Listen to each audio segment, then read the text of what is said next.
Amen. Magandang umaga po muli sa bawat isa, o magandang umaga. Yung muli ay ibig sabihin paulit na. So paunang bati ho ng magandang umaga, purihin ng Panginoon, Happy Lord's Day, and add to that, as kumbaga nga, cherry on top of a cake, Happy Mother's Day. Amen. Purihin ng Panginoon sa mga ina ng tahanan, at ang Diyos ang nagkaloob ng mga nanay sa atin, ang nagdisenyo sa kanyang soberanong probidensya kung sino ang ating mga magulang at kung saan tayo pinanganak at kung sino ang ating ina. So I hope and pray na ang mga kabataan ngayon ay very much thankful and aware sa biyaya ng Diyos sa kanilang ina na binigay na nanay. So very very thankful tayo. At usually ho, dito sa JCBC ay pagkatapos ng ating gawain ng pagsamba, ay nagbibigay tayo ng konting tribute sa mga ina ng tahanan. But yet again, ay because of the pandemic, ay hindi ho natin yun magagawa ngayon. So pinapabot natin ang pagbati maging sa ating mga kapatiran na nakatunghay sa live stream ng ating gawain. Happy Mother's Day pong muli. Pero hindi ang mga nanay ang sentro ng ating gawain. Amen?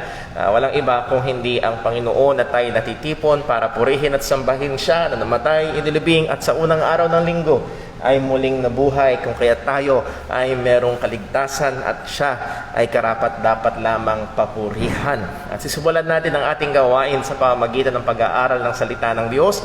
At ito ay ang ating Sunday School, and napakahalaga ng ating pinag-aaralan patungkol sa ating Panginoong Jesus. Pinag-aaralan natin yung pagiging tunay na tao ni Kristo, and this morning pagpapatuloy ho natin yung kanyang pagiging tunay na Diyos. At nawa tayo ay gabayan ng Diyos sa pag-aaral po na yan. So tayo ho muna ay tumayo. Mamaya pa pala muna tumayo. Tayo ho muna ay aawit na Sing First the Books of the Bible.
Amen. Muli ho, magandang umaga at Happy Mother's Day po sa lahat ng mga nanay.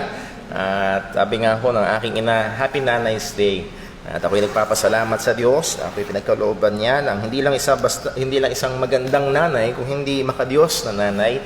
At isa ho yun sa tunay na ipagpapasalamat ng bata sa Panginoon, lalo na sa kanyang pag-edad. Dati, lagi ko sinasabi, ang pinakamagandang babae sa buong mundo ay ang nanay ko. Sad to say, well, siya pangalawa na lamang ngayon. Ang pinakamaganda ng babae sa buong mundo ay ang nanay ng anak ko. So, maging sa aking maganda at mabuting asawa, si Sir Jonah, Happy Mother's Day. At purihin ang Panginoon sa mga nanay. As I've said kanina, tayo ho ay magpapatuloy sa ating pag-aaral patungkol sa ating Panginoong Hesukristo. At napakahalaga ng pag-aaral patungkol sa Panginoong Jesus. Actually ho, kagabi, I was a guest teacher sa isang online gathering. At ito din mismo yung aming pinag-aralan patungkol sa ating Panginoong Jesus. At sa providensya ng Panginoon ay yun yung ating tinatalakay sa ating Sunday School. And sa biyaya ng Panginoon ay naging maganda at mabuti ang pag-aaral. And I hope dito ho sa atin sa church, as we study God's Word, as we see the Word of God, kung sino ba talaga si Jesus, paano siya pinapakilala ng salita ng Panginoon, ay mas nagiging maliwanag sa atin ang katotohanan patungkol sa persona at gawain ng ating Panginoong Hesukristo.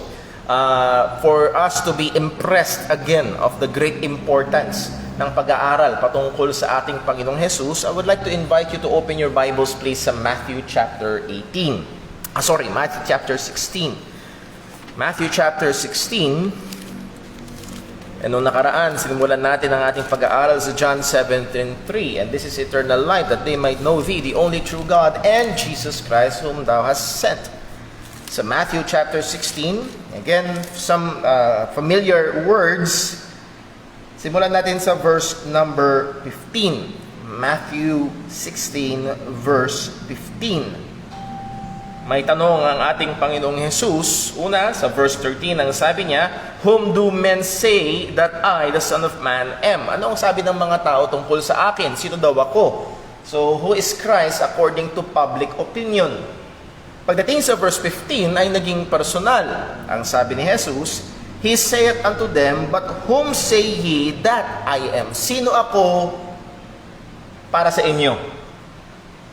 At kagaya ng sinabi ng isang theologian, I believe si Mark Jones, na nagsabi, there's no greater question that requires the perfect answer than this question. Who is Jesus Christ? Sino si Jesus para sa iyo?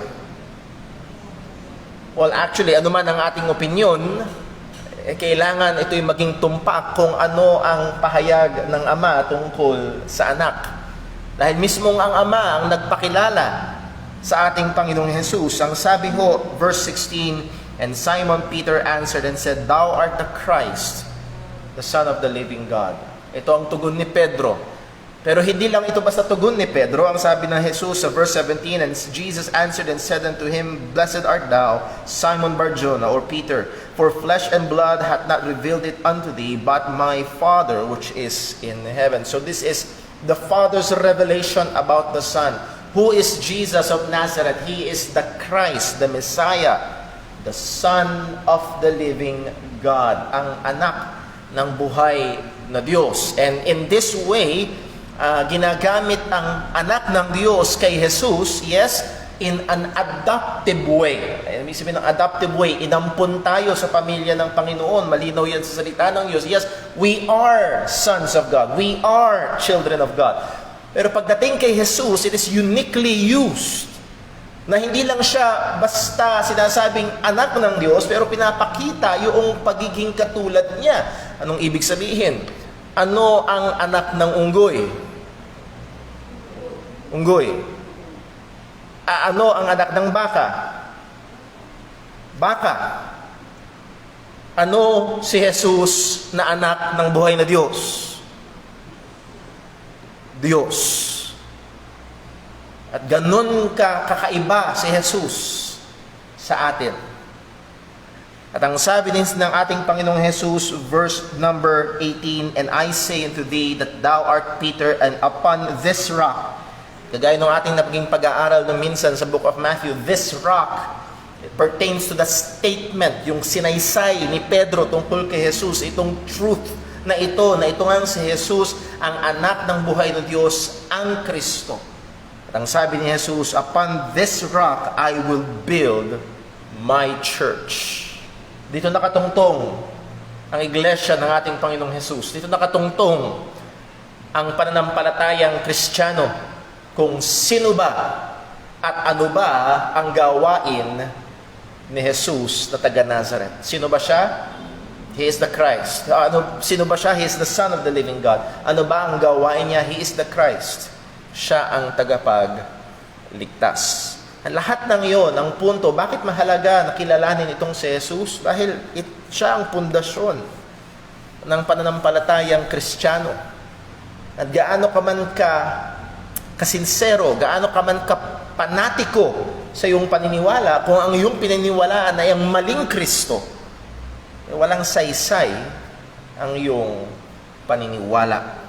So again, I hope these truths ay lalong mag-impress sa atin ng kahalagahan. Oo nga, kailangan ko pang kilalanin. Dapat pa akong mas lalong lumalim sa pananampalataya at pagkakilala kay Jesus. So with that as our opening, manalangin po muna tayo. Let's pray. Panginoon naming Diyos, aming Ama sa langit, muli kami nagagalak, kami ay nagpupuri sa katotohanan ng aming Panginoong Hesukristo ay tunay Diyos na nagkatawang tao, na buhay kasama ng mga tao, na buhay ng walang kasalanan, na pako sa krus para sa mga kasalanan, muling nabuhay, at sa aming mga sumasampalataya sa Kanya ay nagbihis ng perpektong katwiran na siyang pundasyon ng aming pagiging katanggap-tanggap sa iyo. O Panginoon, salamat po sa katotohanan ito, na may kaligtasan kami dahil kay Jesus. Lord, kagaya ng aming nakita ngayon sa iyong salita, kailangan pa namin na lalong lumalim, lalong tumatag, lalong tumibay sa pagkakakilala sa aming Panginoong Hesukristo. Tulungan nawa kami, Panginoon, malinaw sa iyong salita na kalooban mo, na kami lumago pa sa pagkakilala sa Kanya. At ito po ang aming layunin at aming inihiling ang iyong liwanag at iyong pagtuturo. At lahat ng kapurihan ay mauwi lamang sa iyo.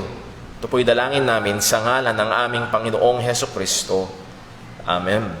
So magbalik-aral lamang po muna tayo. Pinag-aralan natin noong nakaraan ang pagiging tao ng ating Panginoong Hesukristo. We do not deny the humanity of our Lord Jesus Christ. Kaya kung kayo may makausap na ang paniniwala ay si Jesus ay tao, we say Amen.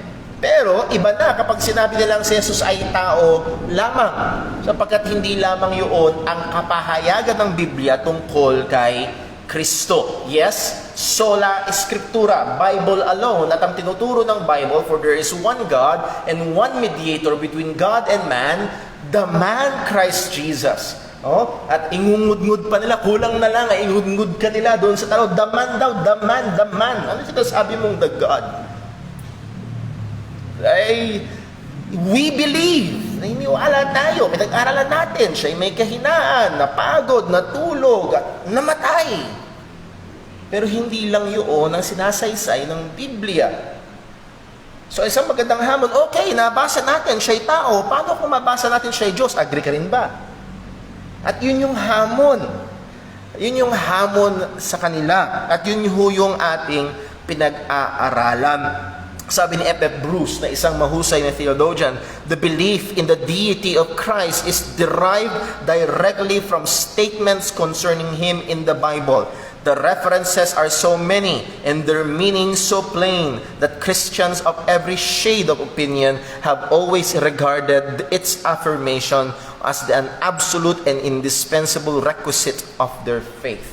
That is ang paniniwala sa pagiging Diyos ng ating Panginoong Hesukristo.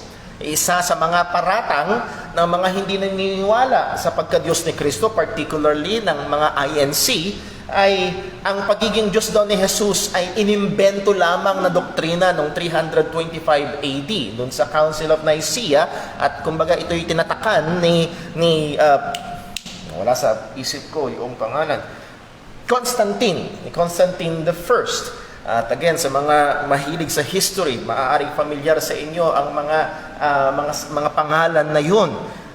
But no, hindi na imbento lang. Ang nangyari ng Council of Nicaea, madaming katuruan tungkol kay Jesus. So they convened a council and they hammered out, they look at the scriptures, ano ba ang talagang tinuturo ng Biblia tungkol kay Jesus sa dami ng lumalaganap.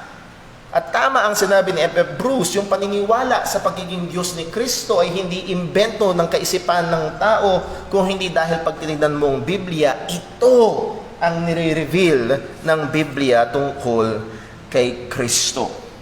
May mga nagsasabi na si Jesus ay hindi direktang nagsabing, ako'y Diyos. And yes, we will admit that. Pero merong mga sinasabi sa Biblia tungkol kay Jesus, at maliwanag na sinasabing siya'y Diyos, at may mga sinabi si Jesus na magkakaroon lamang ng saysay kapag pinaniwalaan na siya ay Diyos. So that means there's no other option. It's either, magagaya nung nakita natin last Sunday, it's either siya'y taong sinungaling, nababaliw, o nagsasabi ng totoo. Halimbawa, pag sinabi ni Brother Paul, ako si Superman. Ang sasabihin niyo, Brother Paul, it's either ikaw ay sinungaling, alam mong hindi totoo pero sinasabi mo, nababaliw ka, hindi ka si Superman pero talagang ang tingin mo sa sarili mo ay si Superman.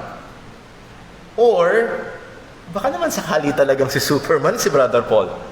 Kata niyo ho, napaka-audacious nung claim sa mga sinabi ni Jesus. So let us review dun sa mga ilan. Buksan natin si John chapter 8. So this is Sunday school. We will go to many scriptures. Meron hong mga ilang Biblia dyan sa likod. Kung gusto nyong gamitin, makasunod kayo sa ating pag-aaral. Sa John chapter 8, verse number 23. John chapter 8, verse 23. Anong sabi ni Jesus? Talagang ibinubukod tangi ni Jesus ang kanyang sarili. Hindi niya sinasaysay kailanman. Walang sinabi si Jesus na kagaya lang natin siya.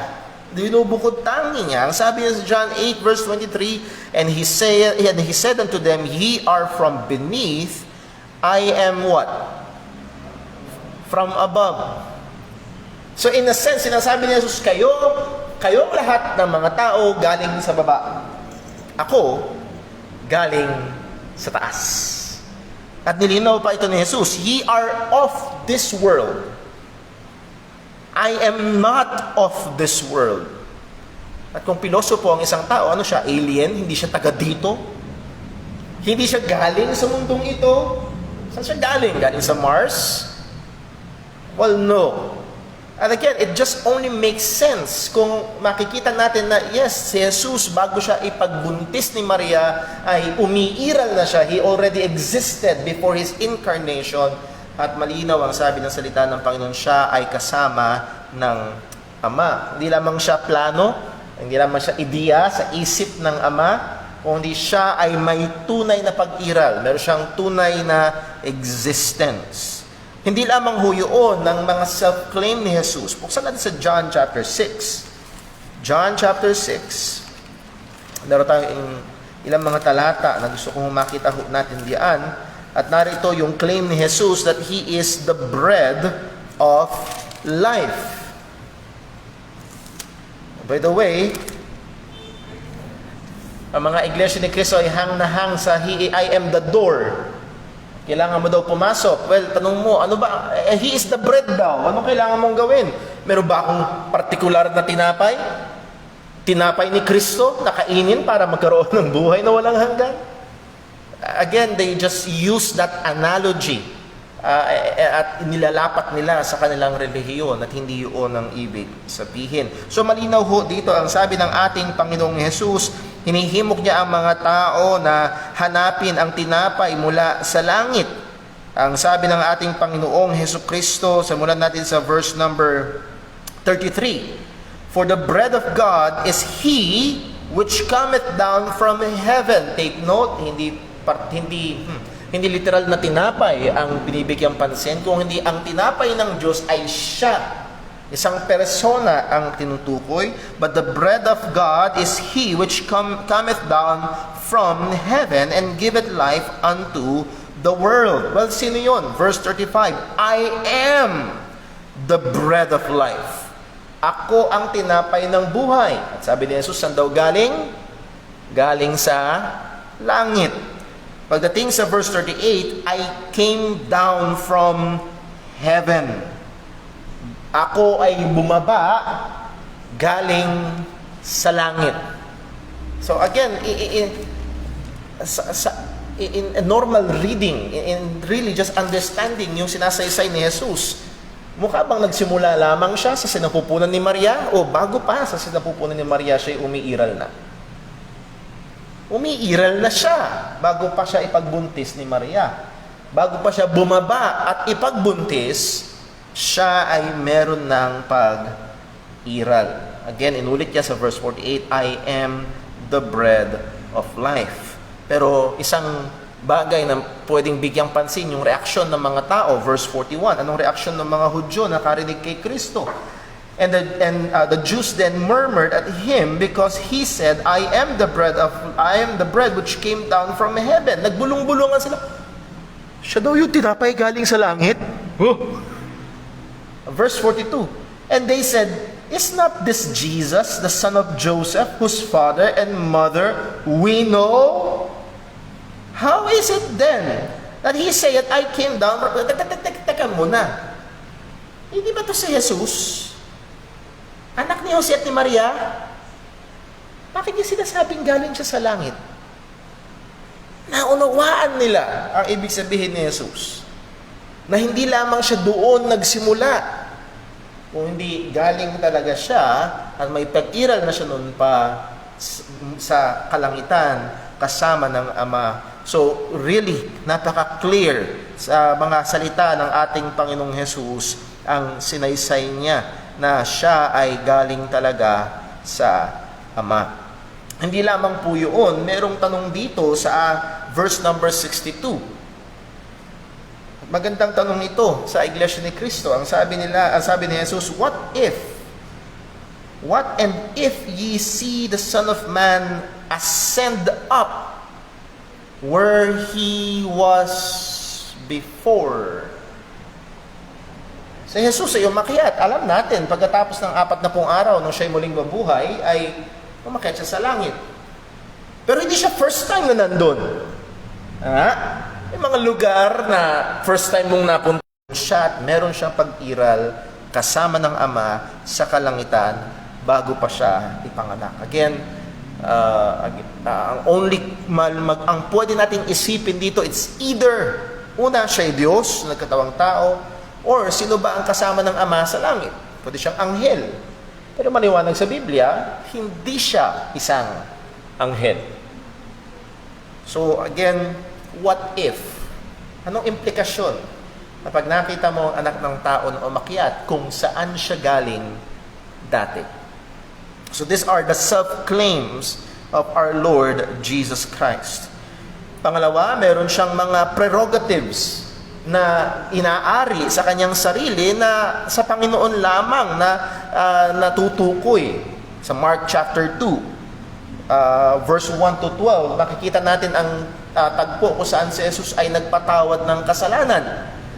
Kung naalala niyo, pinag-aralan natin last Sunday, nagpatawad siya ng kasalanan at ang sabi ng mga tao, bakit namumusom ang taong ito? This man blasphemeth. Sinong nakapagpapatawad ng kasalanan kundi ang Diyos lamang? At isang punto na pwede natin gawin doon o makita doon, hindi kinorek ni Jesus.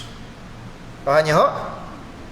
Ang sabi ng mga tao, sino nagpapatawad ng kasalanan kung hindi ang Diyos lamang? And that is true. Hindi sinabi, mali kayo. Ako'y tao lang, pero may... So, ang tao din ay merong kakayahan. No. Hindi itinama ni Jesus. Tanggap yun ay totoo, ang nagpapatawad ng kasalanan ay Diyos lamang. At ang sabi niya sa Mark 2 verse 10, but that ye may know that the Son of Man hath power on earth to forgive sins. Meron din siyang kapangyarihan na magpatawad ng kasalanan. So again, Diyos lang ang nagpapatawad ng kasalanan at si Jesus ay may kapangyarihan magpatawad ng kasalanan. So please connect the dots.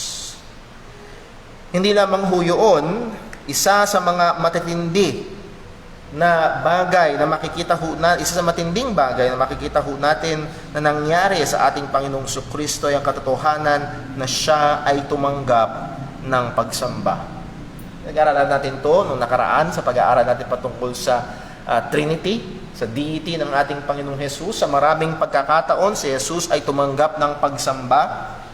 At sa Matthew chapter 2 verse 11, we have the record of the wise men falling down and worshiping Him.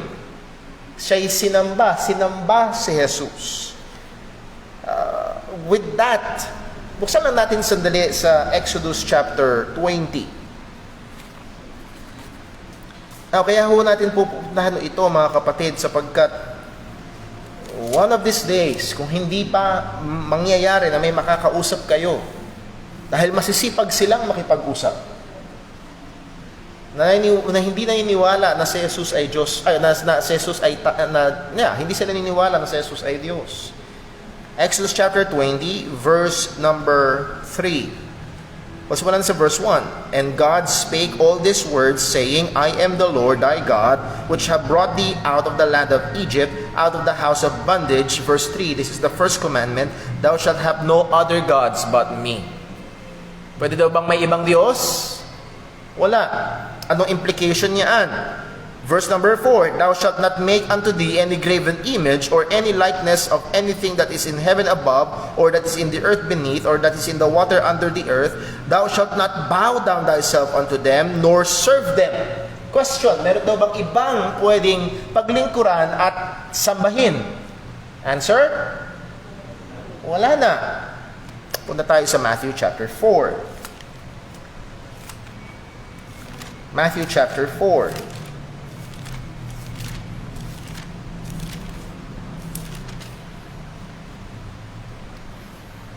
Sa verse number 9, tinukso ng dyablo si Jesus. Ang sabi ng dyablo, lahat ng ito ay ibibigay ko sa iyo kung magpapatira pa ka sa harapan ko at sasambahin mo ako. Ang tugon ni Jesus sa verse 10, Then saith Jesus unto him, Get thee hence, Satan, for it is written, Thou shalt worship the Lord thy God, and Him only thou shalt serve. Maliwanag ba sa Bible na ang pwede lang paglingkuran at sambahin ay ang Diyos? Maliwanag ba o hindi? Pwede bang sumamba sa iba? No. Actually sa Biblia, sumamba si Juan sa Revelation, sinamba niya ang isang anghel. Ang sabi ng anghel, huwag mong gawin yan, ako'y alipin din kasi kagaya mo. Sa Book of Acts, makikita natin na si Pablo at si Barnabas ay sinubukang sambahin ng mga tao. Akala nila siya si Jupiter at si Mercurius. At ang sabi ni Pablo at ni Barnabas, hinapak nila yung damit nila. Kami tao din, huwag niyong gawin yan. So ang banal na anghel, hindi tumatanggap ng pagsamba. Ang mga matutuwid na tao, hindi tumatanggap ng pagsamba. Dahil malinaw, mula sa Old Testament hanggang sa New Testament, ang pwede lang sambahin ay ang Diyos. Punta tayo sa Hebrews chapter 1.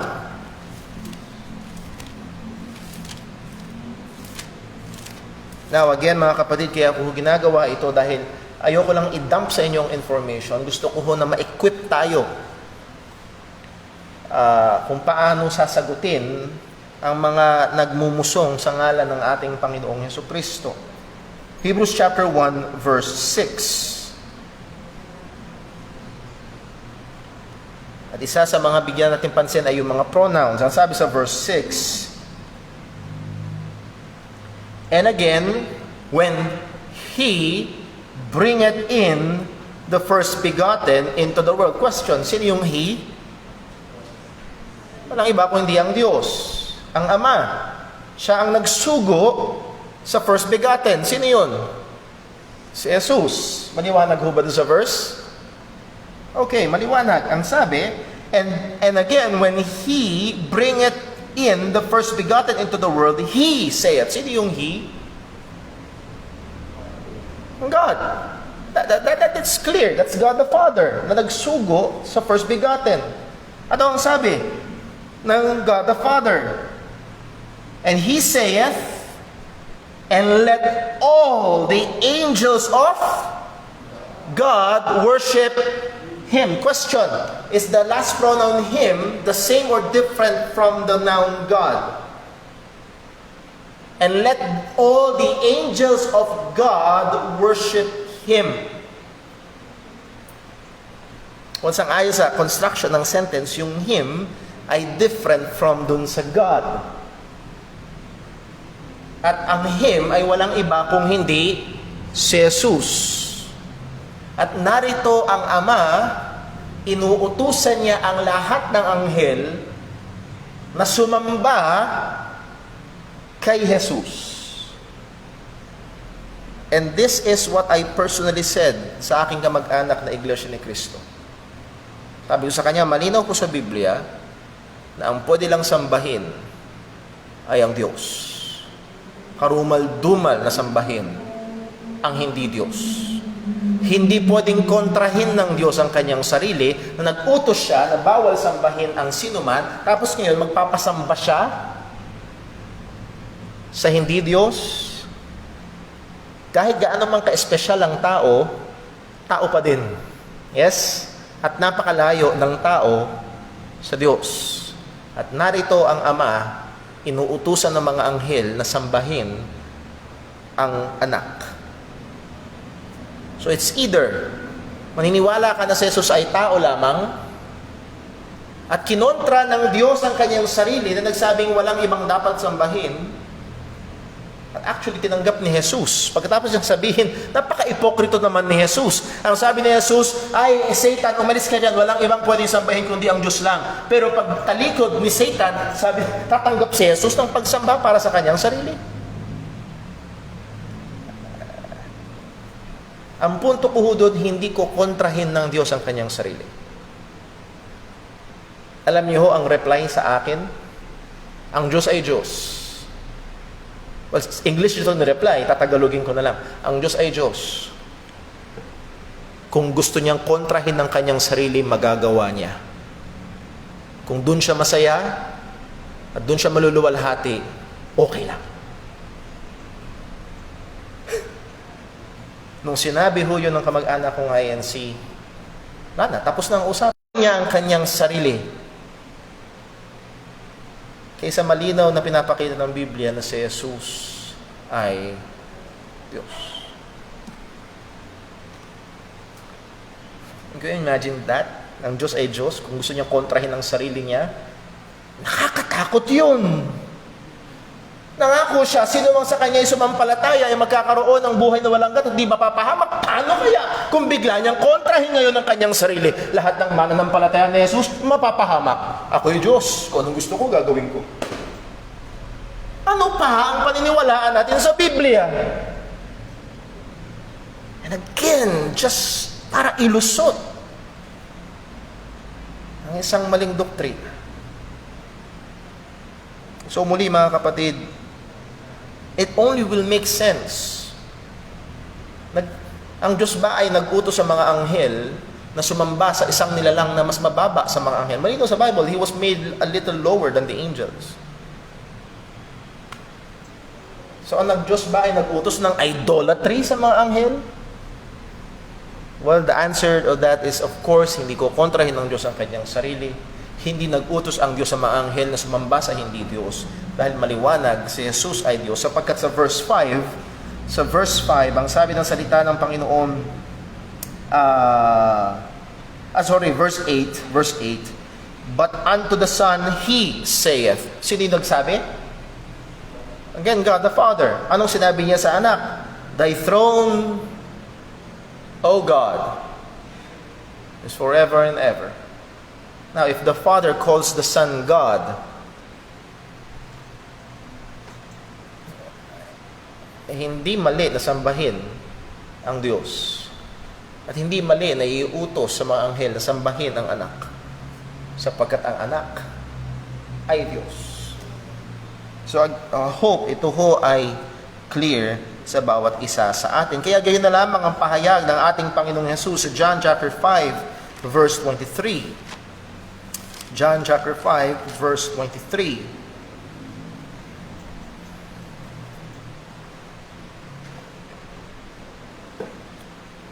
Anong sabi? That all men, without exemption, that all men should honor the Son. Now, kung naputol na doon, napakalabo. Bakit? Ang Islam ay ino-honor si Jesus bilang isang propeta. Huh? Ang mga Hindu ay kinikilala si Jesus bilang isang ino-honor nila, bilang isang great teacher. So in a sense, in one way or another, all men honors Christ. Tapos na ba doon? Well, hindi. Sapagkat hindi rin doon natapos si Jesus. Sa paanong paraan nila dapat i-honor si Kristo? That all men should honor the Son, how? Even as. At ilang beses natin ito dininan dito sa church. Ano ibig sabihin ng even as? Kagaya ng, kapantay ng, kapareho ng ano? Even as they honor the Father. So the honoring of the Son must be equivalent to how you honor the Father. And so how do you honor the Father? As a mere creature? No. As the Creator. Bilang isang niluwalhating tao lang? No. Bilang isang Diyos. At yun din dapat yung parangal at pagsamba na kailangang ibigay kay Jesus. Kung hindi yun ang yung binibigay kay Jesus, ang sabi, He that honoreth not the Son, honoreth not the Father, which hath sent Him. Kaya ho, ang pananampalatayang Islam, ano man ang claim nila na ang Diyos daw ng Biblia, ang tinatawag na Diyos, at ang Diyos ng Islam na si Allah, ay pareho lang daw. No. Hindi pareho. Sapagkat sa Islam, you do not honor the Son even as you honor. Do they honor Jesus as they honor Allah? No. That's not the God of the Bible. So muli, ay nakikita natin dito, anong kakapalan ng mukha. At dito lalapat muli yung sinabi ni C.S. Lewis, it's either siya'y naloloko, nagsisinungaling, o siya'y Diyos. Liar, lunatic, or Lord. Ang lahat ng tao dapat luwalhatiin ako, gaya ng pagluwalhati nila sa Diyos Ama. So, it's either siya'y sinungaling, nagpapanggap, or ang tingin niya nga taga sa kanyang sarili ay mataas, pero siya'y naloloko na, o talagang totoong siya'y mataas. At karapat dapat ang lahat ay magpatira pa at sumamba sa Kanya. Yun lang ang pwede nating pamilian. Dahil ang nilalang, kailanman, ay hindi pwedeng sambahin. Maliwanag ito sa Biblia. Now, again, these are Christ's words. Ito mismo ay mga salita ni Kristo patungkol sa kanyang sarili. At again, ang implikasyon nga ay it will only make sense kung siya ay Diyos. Now, outside of the statements of Christ, outside ng statement ni Christ, meron pang mga statements ang mga apostol, ang mga mananampalataya tungkol sa ating Panginoong Hesukristo. At siguro isa sa mga pamilyar sa atin ay ang John 1:1. And let me request ang ating kapatid si Brother Tristan na pagganahin ng atin hong projector. Again, hindi ko gagawin ito para magmalaki. Gagawin ko ito para makita natin ang katotohanan. So John 1:1, pamilyar ho sa atin, in the beginning was the Word, and the Word was with God, and the Word was God. Ang nakikita nyo ho sa ating projector ay ang Greek translation. En arxe en hologos kay hologos en prostonteon. Hindi ko ito nakita para ho ipagmalaki na kaya kang bumasa ng Greek. Very elementary ang kakayahan ko sa Greek. Pero kaya ko pinapakita ho ito sapagkat para makita niyo ho na hindi lang basta pagrarason, hindi lang pagalingan ng reasoning, kundi we really deal with the text. In arxen, the beginning, and hologos, is the Word. Yung logos ay Word. Kai ho logos en prostonteon. Kai ho logos and the Word was with God. At ang salita ay kasama ng Diyos. So sa ibang translation, ang berbo ay kasama ng Diyos. At ang isa sa napakahalaga ay nasa bandang baba. Kai theos en hologos. Theos is God. Yung kai is en. Yung logos is word. And God was. Definite article. Ho. Kai theos en ho logos. Literally, and God was the Word. So, Brother Tristan. So, kung bubuksan nyo sa John 1:1, in the beginning was the Word, and the Word was with God, and the Word was God, or God was the Word. So, sa madaling salita, tama yung translation. Ito ang tinuturo ng salita ng Panginoon. So, himay-himayin natin. Tignan natin yung 1:1a. In the beginning was the Word. Question, umiiral na ba ang logos sa beginning? Answer, yes, He was. So it's assumed ang kanyang existence in 1:1b. And the Word was with God. Question, is the Word different from God? Yes. Ang salita ay kakaiba, hiwalay, a different entity, a different person kaysa sa God. And the Word was with God. Iba pero kasama. Nakukuha niyo ho? In the beginning was the Word, umiiral na siya, and the Word was with God. Siya'y kasama ng Diyos. And then 1:1c, and the Word was God, kai theos en hologos. And God was the Word. Ano daw? Yung Word? God. Ang sasabihin nila, well, ang ibig sabihin niyan, siya ay parang Diyos. May kapangyarihan, may lakas, may katangian na parang Diyos. Una ho, yung theos dun sa kay theos and hologos, and God was the Word, yung theos doon is not adjective na naglalarawan, but noun. Sinasabing siya ay Diyos. So again, these are clear statements of the Bible. Ang iba't ibang mga version, at sinadya ko ito sapagkat ang INC ay napakahilig sa iba't ibang version ng Biblia. At ang punto noon ay hindi para, una, may effect na parang matalino sila. Pangalawa, kung ano yung version na pabor sa kanila, yun ang gagamitin nila. That's the trick of the game. Kahit tignan mo sa NIV, ESV, NASB, NKJV, ASB, GNV, Good News Bible, RSV, Revised Standard Version, nagkakaisa, and God was the Word, or the Word was God. Maging salam sa version ng Biblia na kung saan dun lang nila babasahin ng Acts 20:28. Kahit manood pa kayo, wag na, dahil masakit sa ulo at baka kayo ay matangay. Kahit manood pa kayo, wag na nga. Tuwing babasahin nila ang Acts 20:28, always Lamsa version. Bakit? Dahil doon lang masusumpungan ang Church of Christ. Nag-research ako. Doon lang masusumpungan ang Church of Christ. Actually, sa Greek, Ecclesia Theo. Again, nakita natin, ang Theo ay God. Church of God. Sa Acts 20:28.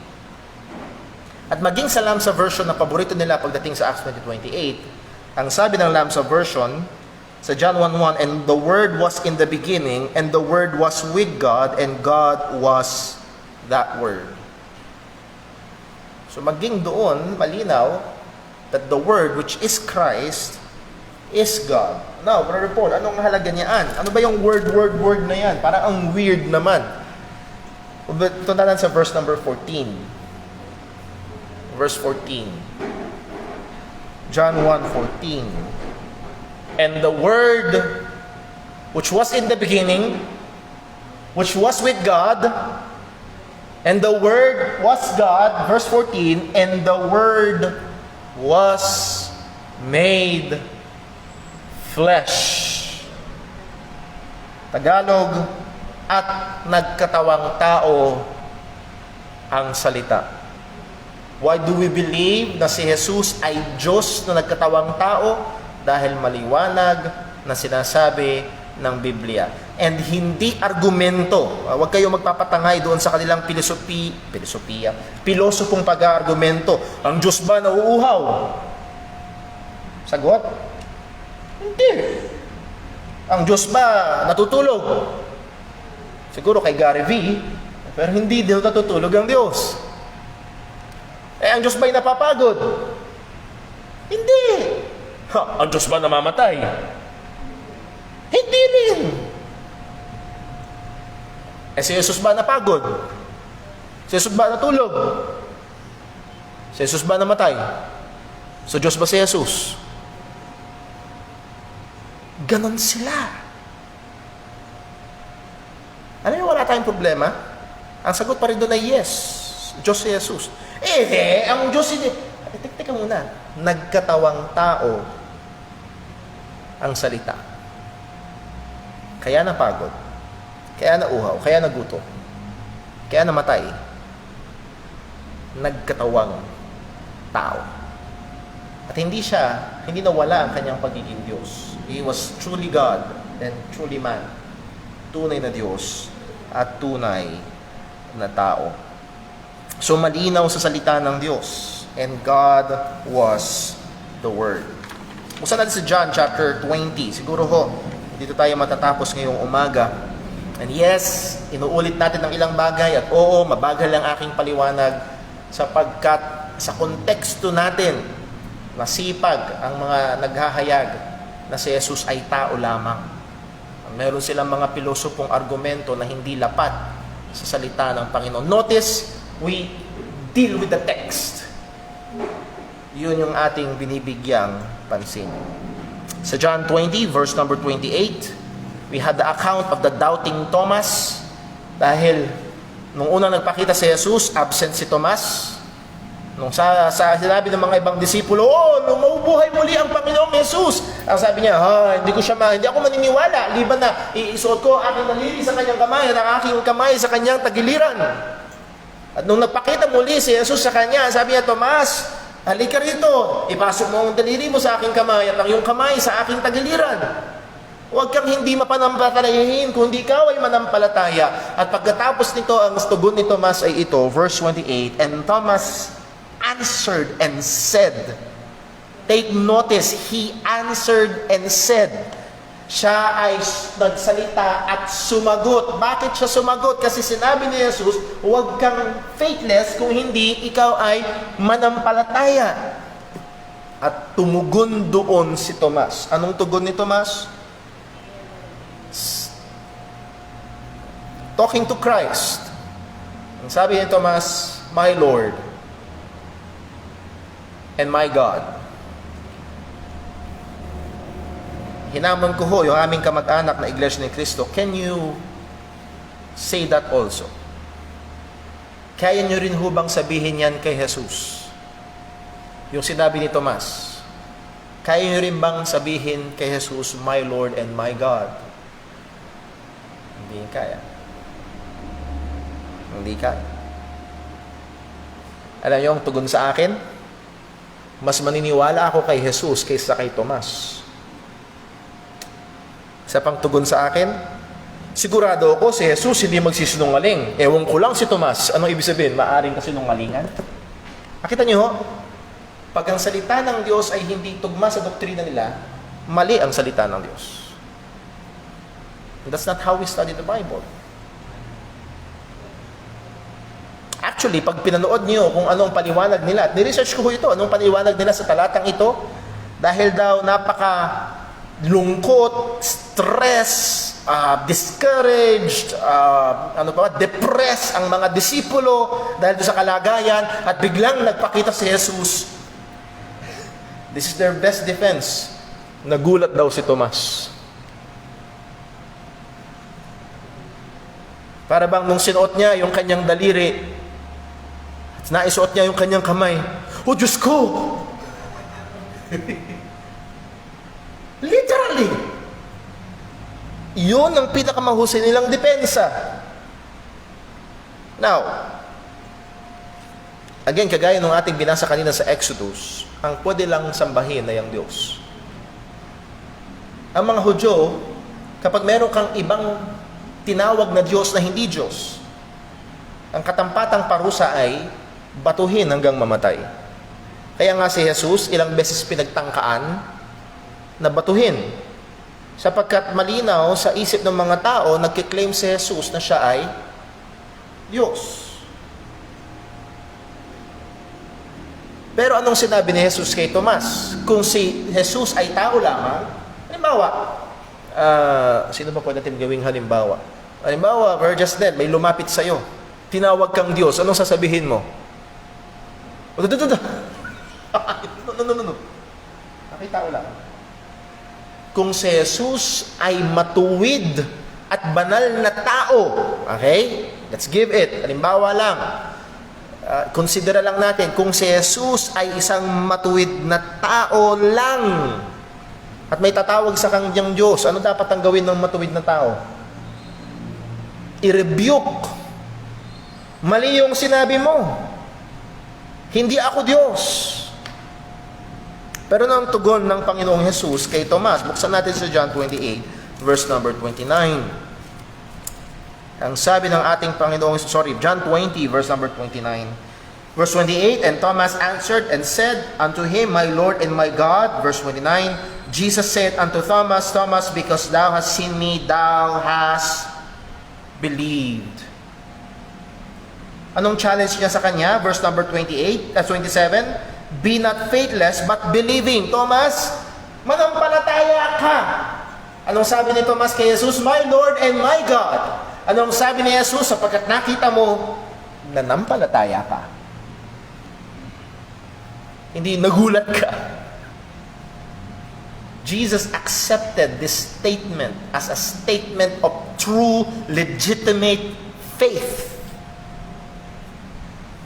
At ang pagsasabi na ang sinabi ni Thomas na ito ay kasinungalingan, ay pagsasabing si Jesus ay sinungaling. At ang isang tao lang ay tumanggap ng salita na para sa Diyos lamang. Again, yung napakalinaw sa salita ng Diyos ay naririto at kailangang pumikit para hindi makita. So sana ho ay again this text ay magandang i-commit natin to memory at maging yung paano ito uunawain at ipagtatanggol yung katotohanan. Hindi ito baptist laban sa iglesia. No. Tingnan natin kung ano talaga ang sinasabi ng salita ng Panginoon. Number next, sa Romans chapter 9. Romans chapter 9. At malamang dito na nga talaga tayo matatapos. Romans chapter 9, verse number 5. Romans chapter 9, verse 5. Anong sabi ng ating Panginoon? Anong sabi ho ni Apostol Pablo tungkol kay Kristo? Sinasaysay ni Pablo yung kanyang kabigatan para sa kaligtasan ng mga Hudyo. At ang sabi niya, whose are the fathers? Simulan natin sa verse 1 para makita natin yung flow of thought. Okay lang ho ba? Verse 1. I say the truth in Christ, I lie not. My conscience also bearing me witness in the Holy Ghost, that I have great heaviness and continual sorrow in my heart. Para saan? For I could wish that myself were accursed from Christ for my brethren, my kinsmen according to the flesh. So, ang sabi ni Pablo, kung pwede lang ako ang translation, kung pwede lang ako na lang ang pumunta sa impyerno para yung mga kababayan ko maligtas. Kuha ho, my kinsmen in the flesh. Sino yun? Mga Hudyo. Yun ang tinuturing ni Pablo. Now, take note. Sabi ni Pablo, kung pwede lang. Pero hindi pwede. Yung pwedeng ipagpalit ang kayong kaligtasan para sa iba. Kailangan nilang sumampalataya kay Kristo para maligtas. Ang sabi sa verse 4, who are Israelites? So malinaw tinukoy, mga Israelites. To whom pertaineth the adoption and the glory and the covenants and the giving of the law and the service of God and the promises. Verse 5, whose are the fathers? Sa kanila yung ang mga ama ng pananampalataya, the patriarchs, and of whom as concerning the flesh Christ came. Nung pinanganak si Jesus, pinanganak siyang hindi isang Hapon, hindi rin Amerikano, hindi rin Ruso, At lalong hindi Pinoy na taga Davao. Ang bihira si Kibuloy, pa-upgrade ang claim para sa kanyang sarili. Kiniklaim talaga ni Kibuloy na He is the way, the truth, and the life at kailangan mong sumampalataya sa Kanya. He is not Lord, He is a lunatic and a liar. Pero tuloy ho natin ang basa sa Romans chapter 9, verse 5. Ang sabi, whose are the fathers, and as of the concerning the flesh, Christ came, who is over all, God blessed forever. Amen. Now, sa unang basa, sasabihin natin, teka muna, Brother Paul, anong kinalaman to sa kadyusan ni Kristo? Sapagkat ang sabi dito, Christ came, ang punto, as a Jew, at i-describe si Jesus daw is over all, siya ay mataas sa lahat, and He is God blessed forever. Sa madaling salita, siya ay pinagpala ng Diyos. Well, actually, yung translation ng King James is not the best translation. Itong word ho na blessed is actually not a verb. God blessed. Diba? Pag sinabi God blessed, may God bless you. It is used as a verb. God is the one blessing. Ako ho. It is an adjective. Siya ay pinagpala. At actually, pag binasa ho natin sa Greek, yung God ay tumutukoy mismo kay Kristo. Now, meron ho mga ilang, ewan ko kung naka-encounter na kayo ng mga die-hard King James onlyists. Sino naka-encounter ng ganon? Na King James onlyist? Sino nakapakinig one way or another? King James onlyism. Ang salita lang ng Diyos ay ang King James. Well, we use the King James. I prefer the King James. Sanay ako sa King James. Pero meron mga King James onlyist na nagpaparatang sa ibang translation na dinideny daw ang kadyusan ni Kristo. Kung babasahin ho natin, kung meron kayong ESV, which is a very good also, a very good translation in an updated English language, ESV, ang sabi ng ESV, to them belongeth the patriarch, to them belongs the patriarchs, and from their race, according to the flesh, is the Christ, who is God over all, blessed forever. So malinaw sa ESV, Christ is God over all. Sa NIV, ang sabi, and theirs are the patriarchs, and from them trace the human ancestry of the Messiah, who is God over all, forever praise. Amen. And that is, when you look at the Greek, that's the proper translation, Christ is God over all. So hindi ito verb na God blessed Christ, but it's an adjective describing Christ as a blessed God. Hindi mapalad, kung hindi pinagpalang Diyos, na siya ay blessed. So again, malinaw sa mga salita ng Panginoon. Well, marami pa ho tayo titingnan, Lord willing, next Sunday, at kakapusin ang ating oras patungkol ho dito. Meron pa ho tayong 5 minutes. Baka meron ho may tanong. Baka merong malabo, baka meron sa yung nakakausap ng mga na hindi naniniwala na Diyos si Kristo. Baka meron pa rin naglilinger na reservation sa inyong kaisipan. Kung merong tanong, meron ho ba? Lord willing, sa mga susunod natin Sunday, susisikapin ko. Sa atin yung mga tagapakinig sa online, kung meron kayo tanong, please comment at i-deal natin yung mga katanungan ho na yun. Wala na ho. I hope yung kawalan ng katanungan ay dahil may kalinawan, hindi naman dahil sa sobrang labo, malabo lahat. At walang maitanong dahil walang naunawaan. Well, I hope nakakatulong ho sa atin at mas nai-equip tayo at nakikita natin bakit mo tayo naniniwalang Diyos si Kristo.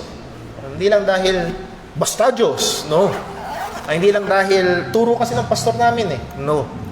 Kung hindi, pag may lumapit sa'yo, tinanong ka, bakit ka naniniwalang Diyos si Kristo? Kaibigan, nais kitang anyayahan, buksan natin ang Bible. Buksan natin si John 1:1. Buksan natin sa John 20:28. Ba't ako naniniwalang Diyos si Kristo? Buksan natin yung sinabi ni Jesus na dapat yung pagluwalhati sa Kanya ay kapantay ng sa Ama. So I hope na ang inyong pananampalataya hindi nakatungtong sa nakaugalian lang, nakalakihan lang, tradisyon lang, o nakatungtong sa pastor lang. No.